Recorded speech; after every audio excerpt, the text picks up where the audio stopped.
के और अभी आगे बनाएंगे।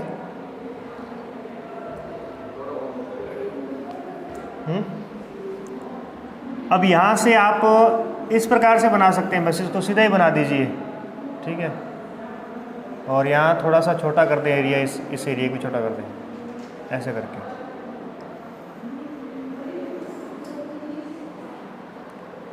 ऐसे बिल्कुल एक बार पहले सिंपल बनाना सीखो भी, इसको पहले सिंपल तरीके से बनाना सीखो।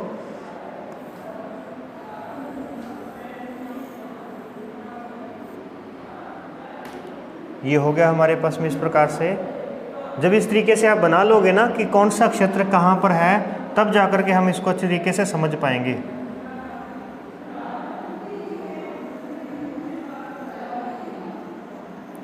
देखो बाद में ज़्यादा समय नहीं इस पर दिया जाएगा, इसीलिए कह रहे हैं कि ये अगर मानचित्र आप अभी से सीख लेते हो ना, तो बाकी काम आप रिवीजन के समय भी सीख सकते हो। बाकी आपको किसी चीज़ में कोई दिक्कत नहीं आएगी। जब अपन रिवीजन करेंगे तब और भी आसान हो जाएगा आपको। इसीलिए फिलहाल एक बार मानचित्र सीखना आपके लिए बहुत ज़रूरी है। और वैसे भी एक ज्योग्राफी के स्टूडेंट को मानचित्र बनाना आना चाहिए।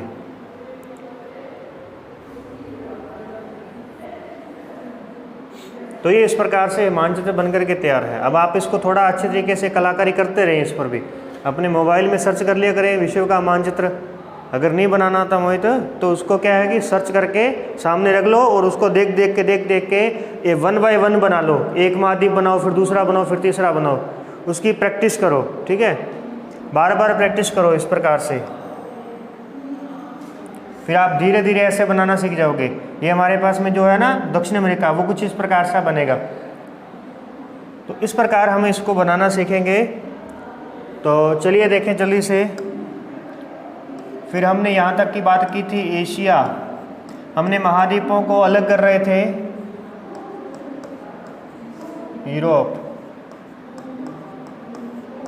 अफ्रीका, उत्तरी अमेरिका, दक्षिण अमेरिका,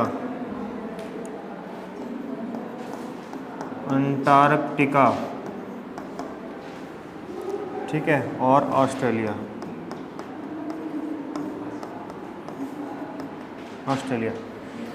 तो अब यहाँ पे देख लो कि भी हमने क्या क्या देखा था। यहाँ पे हमने कर दिया था पनामा नहर। ये पनामा नहर से इसको अलग कर दिया हमने यहाँ पे, उत्तरी अमेरिका को दक्षिण अमेरिका से। जल्दी से पहुँचे भी यहाँ तक। फिर उसके बाद में हम गए थे जिब्राल्टर जलसंधि से होते हुए भूमध्य सागर में। ये भूमध्य सागर है, इस क्षेत्र में हम आ गए थे। तो भूमध्य सागर के बाद में हमने स्वेज नहर बनाई। स्वेज नहर के बाद में हम लाल सागर में आ गए। स्वेज नहर के बाद में हम लाल सागर में आ जाते हैं इस प्रकार से। और लाल सागर के बाद में एक स्थान बताया था, एक जल संधि बताई थी आपको, बॉब अल मदेव जल संधि। बॉब अल मदेव जल संधि। उस जल संधि के बाद में हम अरब सागर में पहुंचते हैं। उस जल संधि के बाद में हम अरब सागर में पहुंचते हैं। और अरब सागर के बाद में आपको एक जल संधि और बताई थी जिसका नाम है पाक जल संधि। पाक, वो पाक जल संधि जो है वो भारत और श्रीलंका के बीच में स्थित है। भारत और श्रीलंका के बीच में स्थित है। उसके बाद हम पहुंचे थे बंगाल की खाड़ी में। बंगाल की खाड़ी। और बंगाल की खाड़ी के बाद में यहाँ कुछ हमें द्वीप मिलते हैं। जितने भी हैं, ये जो क्षेत्र है ना सारा का सारा, ये छोटे छोटे द्वीपों में ही बटा हुआ है। ये हमने बना दिया डायरेक्ट इसको, परंतु यहाँ पे क्या है, द्वीप है ये सारे के सारे। इस प्रकार से द्वीप हैं। हमने इसको मोटे तौर पर समझने के लिए ऐसे बना दिया। तो इन द्वीपों में एक मलेशिया है और एक इंडोनेशिया है। मलेशिया और इंडोनेशिया से बीच में होते हुए जब हम जाएंगे तो हमें मलक्का जल संधि मिलेगी। और मलक्का जल संधि के बाद में हम साउथ चाइना सी में चले जाएंगे। साउथ चाइना सी के अंदर आ जाएंगे। और उसके बाद में एक हमारे पास में ईस्ट चाइना सी है। ईस्ट चाइना सी यानी पूर्वी चीन सागर, और एक है दक्षिणी चीन सागर।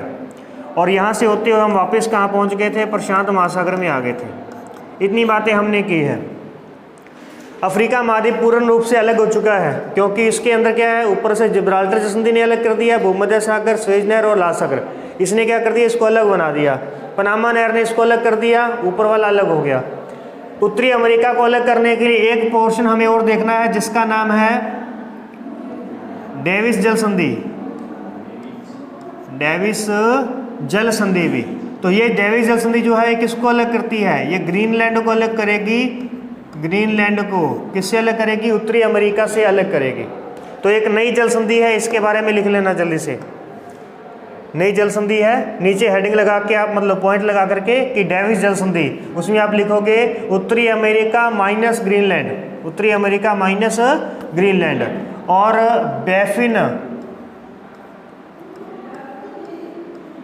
बैफिन की खाड़ी प्लस लैब्राडोर सागर,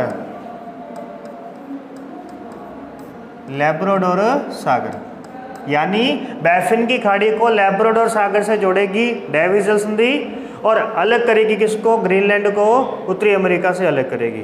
तो हमने यहाँ से उत्तरी अमेरिका अलग कर दिया, इस ओर से एक डेविस जल संधि आ गई, इस ओर से बेरिंग जल संधि आ गई, इस ओर से पनामा नहर आ गई। तो चारों ओर से खाली हो गया इसका।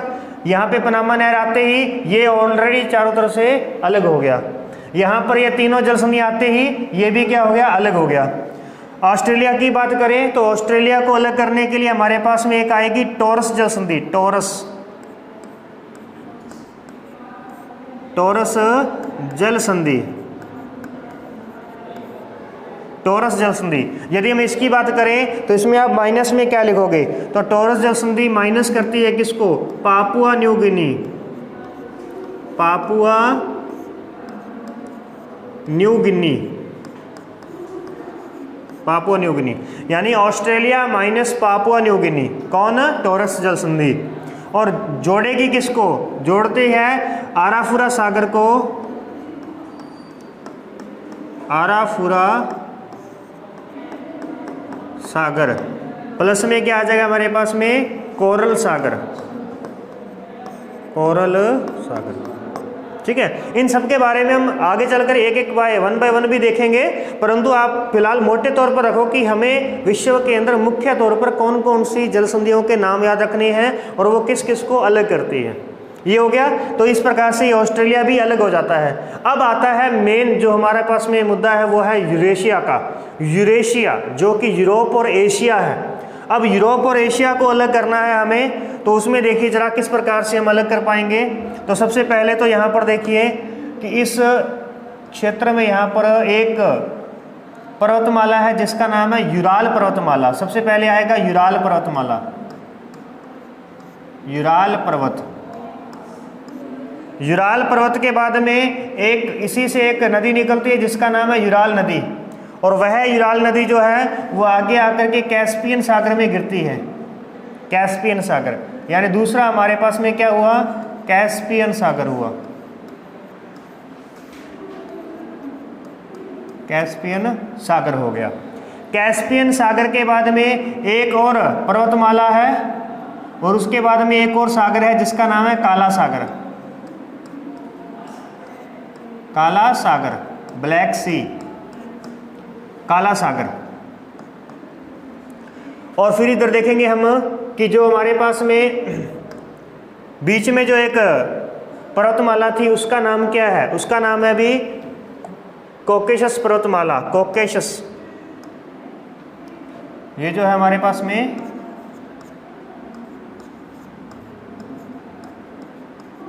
कॉकेशस पर्वत। तो अभी बताइए जल्दी से, यूरोप और एशिया को अलग करने के लिए हमें क्या क्या देखना पड़ा? इन दोनों को अलग करना। सबसे पहले यूराल पर्वत, यूराल नदी, कैस्पियन सागर, कॉकेशस पर्वत और काला सागर। यूराल पर्वत, उसके बाद में कैस्पियन सागर, यानी एक पर्वत एक सागर, फिर कॉकेशस पर्वत और फिर काला सागर।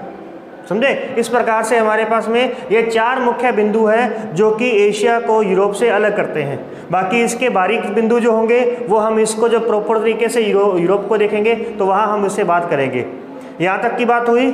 तो इस प्रकार से ये यूरोप अलग हो चुका है और इस तरफ एशिया अलग हो चुका है। तो अब हमने सभी को अलग कर दिया है। अब हम वन बाय वन किसी एक महाद्वीप को शुरू करते हैं और उसके बारे में डिटेल से देखेंगे। ठीक है। और इसी बीच यहाँ पर आप एक जल संधि के बारे में और लिख लीजिए। एक जल संधि जो कि इंग्लैंड जो है वो एक द्वीप है, इंग्लैंड एक द्वीप है, ठीक है। तो उसे यूरोप के महाद्वीप से अलग करता है। उस द्वीप को अलग करने वाली जो है वो है डोवर जल संधि। डोवर जल संधि अलग किसको करेगी? इंग्लैंड यानी ब्रिटेन को अलग करेगी किससे? फ्रांस से, यानी कि यूरोप की मुख्य भूमि से अलग करेगी। और जोड़ेगी किससे? जोड़ने की बात करते हैं तो ये जोड़ेगी इंग्लिश चैनल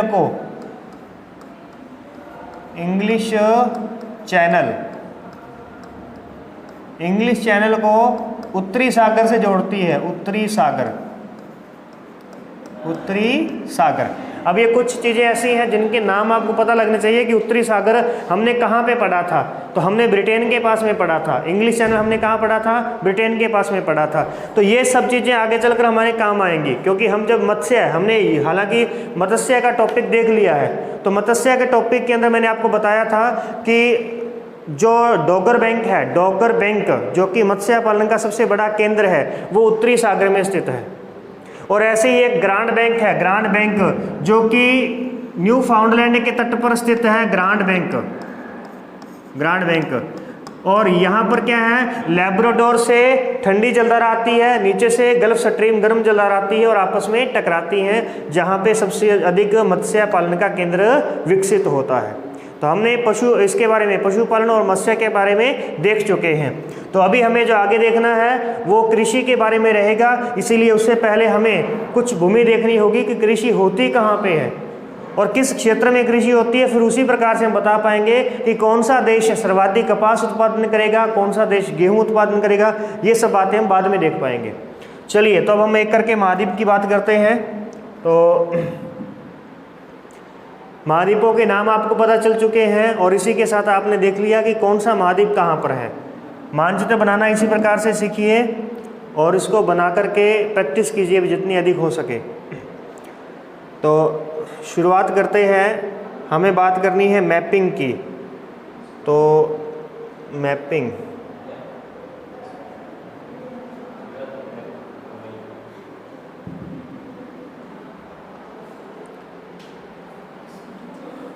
तो कुछ पॉइंट है उसके बारे में लिख लीजिए। जैसे हम सबसे पहले शुरुआत जो आज करने वाले हैं वो ऑस्ट्रेलिया महाद्वीप से शुरू करेंगे। तो लिखिए ज़रा ऑस्ट्रेलिया के बारे में कुछ मुख्य बातें। ऑस्ट्रेलिया के बारे में सबसे पहले तो मुझे ऑस्ट्रेलिया महाद्वीप के चारों ओर बताओ कौन कौन सा क्षेत्र आएगा, चारों ओर महासागर कौन से आएंगे।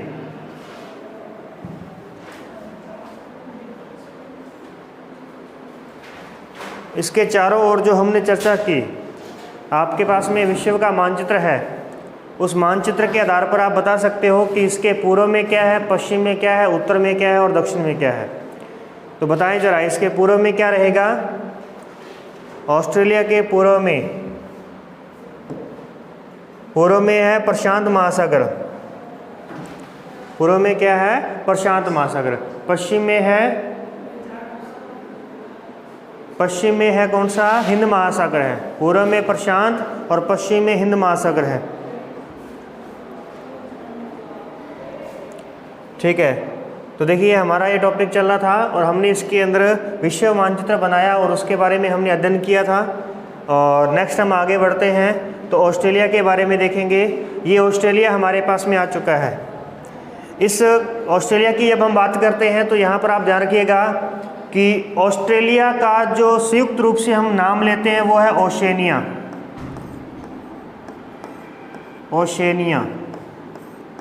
ऑस्ट्रेलिया का जो संयुक्त रूप से हम नाम लेते हैं वो है ओशेनिया है, ओशेनिया महाद्वीप।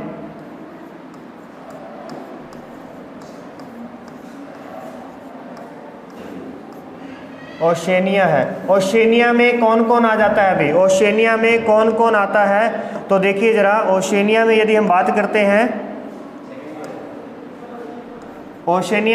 बात करते हैं तो यहाँ पर हमें क्या क्या मिलेगा? अभी सबसे पहले एक ऑस्ट्रेलिया है।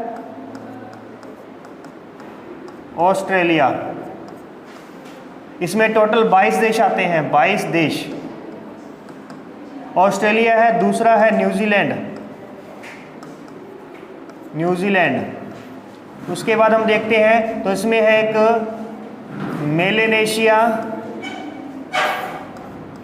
मेलेनेशिया, एक है माइक्रोनेशिया, माइक्रोनेशिया, और एक है पोलिनेशिया, पोलिनेशिया। इन 5 मुख्य बिंदुओं से मिलकर के जो है ये ऑस्ट्रेलिया महाद्वीप है वो बनता है, इन 5 से ऑस्ट्रेलिया, और इसे संयुक्त रूप से हम ओशेनिया महाद्वीप कहते हैं, और जो कि सबसे छोटा महाद्वीप है क्षेत्रफल की दृष्टि से।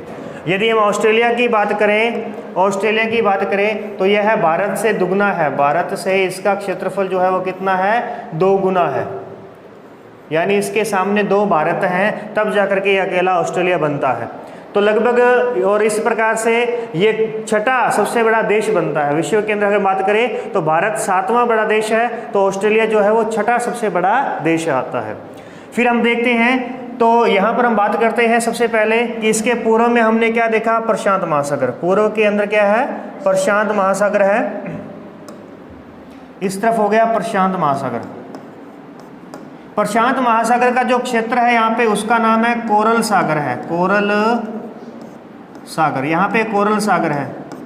कोरल सागर के बाद में यदि हम बात करें नीचे, तो ये पहले क्षेत्र देख लो कौन कौन से हैं, तो इसका नाम है तस्मानिया, ये तस्मानिया, एक देश तस्मानिया है, और ये वाला जो देश है ये न्यूजीलैंड है,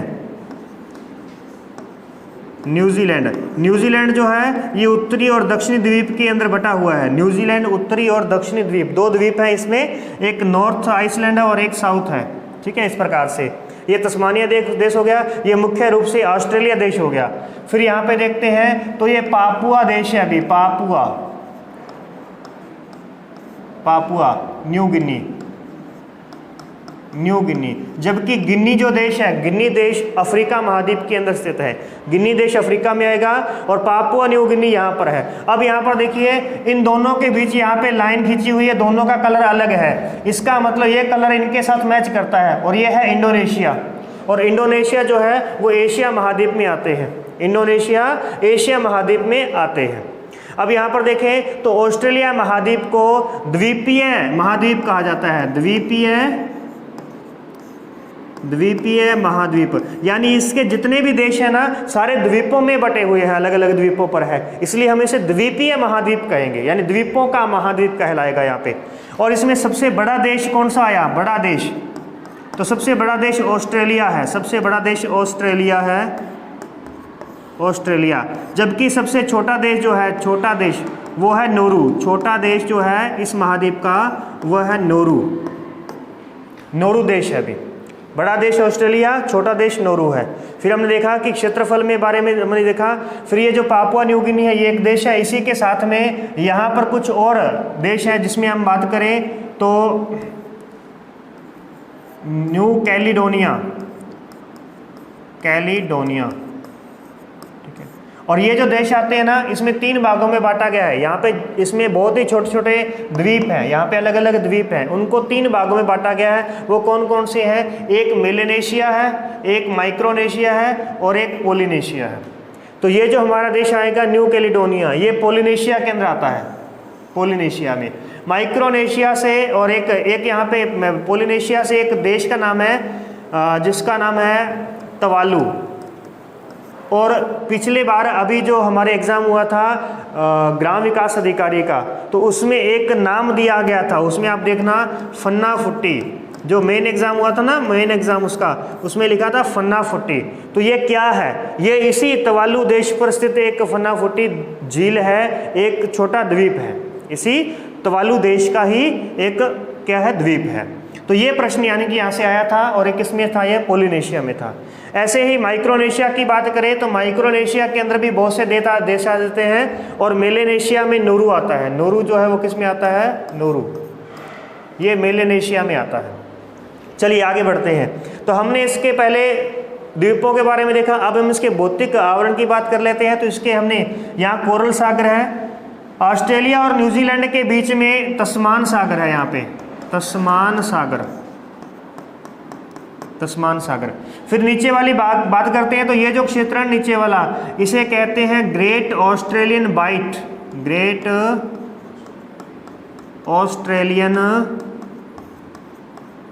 बाइट, बाइट मतलब खाया हुआ, ठीक है, बाइट की खाड़ी, ये ग्रेट ऑस्ट्रेलियन बाइट है, यानी कि यहाँ से बाइट किया हुआ है ऑस्ट्रेलिया को। फिर इधर बात करें तो यहाँ पर तिमोर सागर है, तिमोर सागर जो कि हिंद महासागर का हिस्सा है, तिमोर सागर, क्योंकि इस ओर कौन सा महासागर आ जाएगा, हिंद महासागर। फिर यहाँ पे आता है आराफुरा सागर, आराफुरा, ये आराफुरा सागर है यहाँ पे। और उसके बाद में ये जो क्षेत्र आ जाता है बीच में, ये है कारपेंट्रिया की खाड़ी, कारपेंट्रिया की खाड़ी यहाँ पे स्थित है। इस प्रकार से इसके चारों ओर जो है ये इस प्रकार से सागर बने हुए हैं। अब यहाँ पे हम देखें कि कारपेंट्रिया की खाड़ी से यदि हमें कोरल सागर में जाना है तो यहाँ पे टॉरस जलसंधि आएगी। अभी मैंने आपको बताया था टॉरस जलसंधि के बारे में, टॉरस जल संधि। तो ये टॉरस जल संधि जो है वो कारपेंट्रिया की खाड़ी या फिर यूँ कहें तो आराफुरा सागर को कोरल सागर से जोड़ती है और उत्तर में पापुआ न्यू गिनी को ऑस्ट्रेलिया से अलग करती है। फिर इसकी बात करते हैं तो ऑस्ट्रेलिया महाद्वीप के इस क्षेत्र में यहाँ पर एक पर्वतमाला है जिसका नाम है ग्रेट डिवाइडिंग रेंज पर्वतमाला, ग्रेट डिवाइडिंग रेंज पर्वतमाला।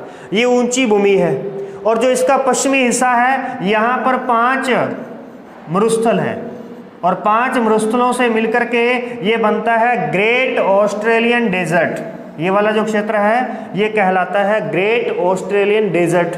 तो इस तरफ डेजर्ट है, इस तरफ पर्वतमाला है।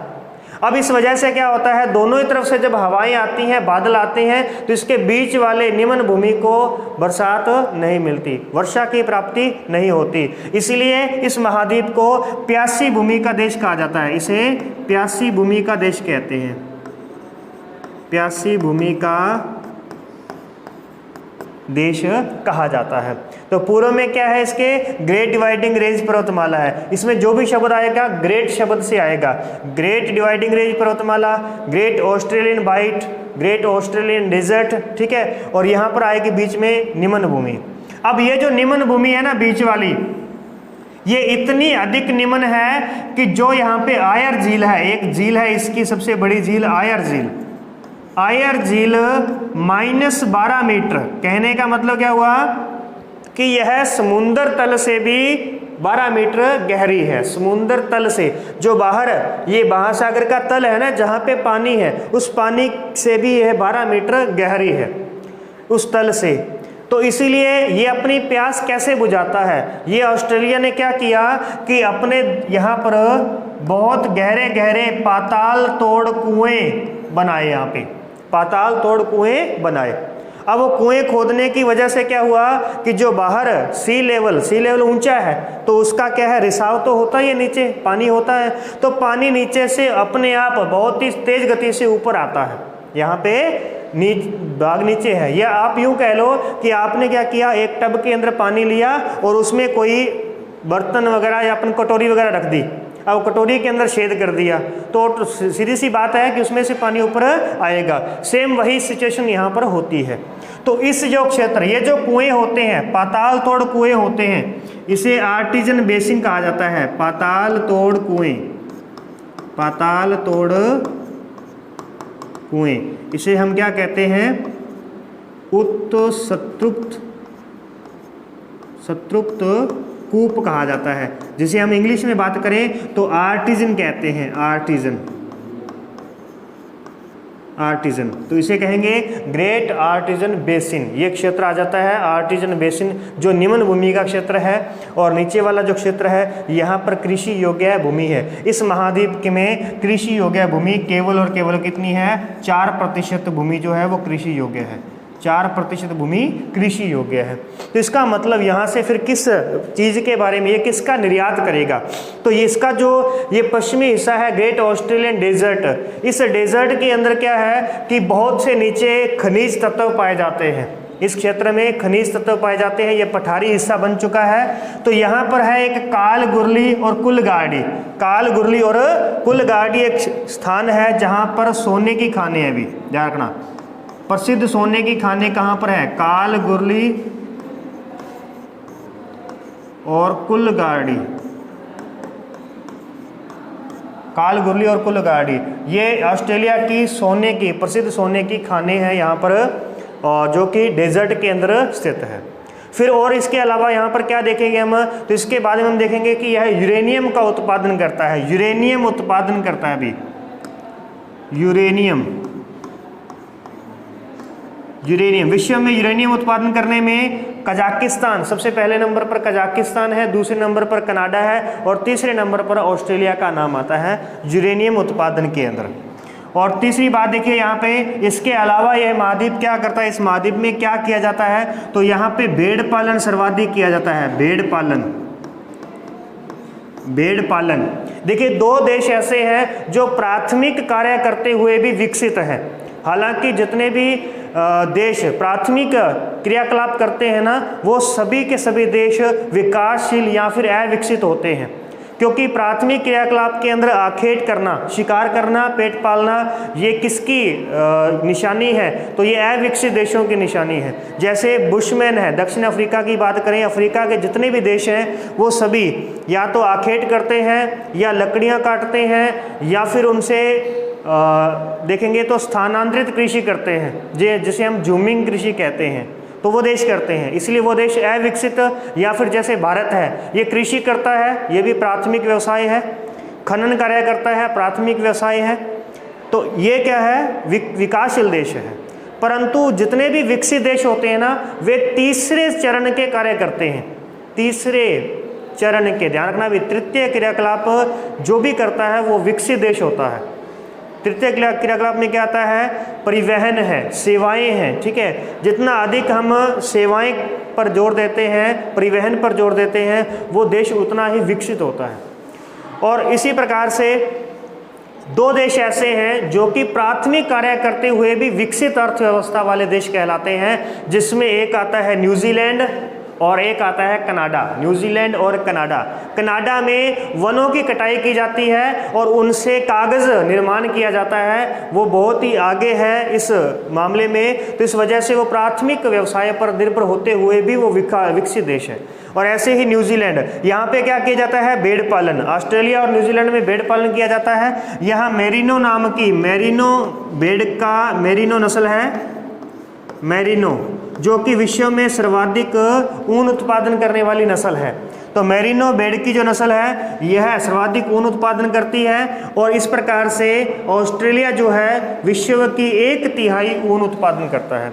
विश्व की 1/3 ऊन का उत्पादन अकेला ऑस्ट्रेलिया करता है। तो इस प्रकार से यहाँ पर प्राथमिक कार्य कौन सा है, ये भेड़ पालन करना प्राथमिक व्यवसाय कहलाता है, ठीक है। और इसके बाद में जो भेड़ पालन के जो मजदूर होते हैं, भेड़ पालक वाले जो मजदूर होते हैं, उसे जेकारू कहा जाता है, जेकारू कहा जाता है, ठीक है। बाकी की बातें अपन नेक्स्ट क्लास के अंदर इसको करेंगे। तो इस प्रकार से हमने सबसे पहले इसके आसपास का क्षेत्र देखा है कि किस प्रकार से है, इसकी नदियां जो है वो कहाँ जा कर के गिरने वाली हैं। अब आपको लोकेशन पता चल गई कि इसका पूर्वी भाग जो है ये भी बहुत ऊंचा है और पश्चिमी भाग है ये भी बहुत ऊंचा है। तो इसकी मध्यवर्ती निम्न भूमि जो है, इसके जो मैदान है वो कहाँ मिलेंगे, बीच वाले क्षेत्र में।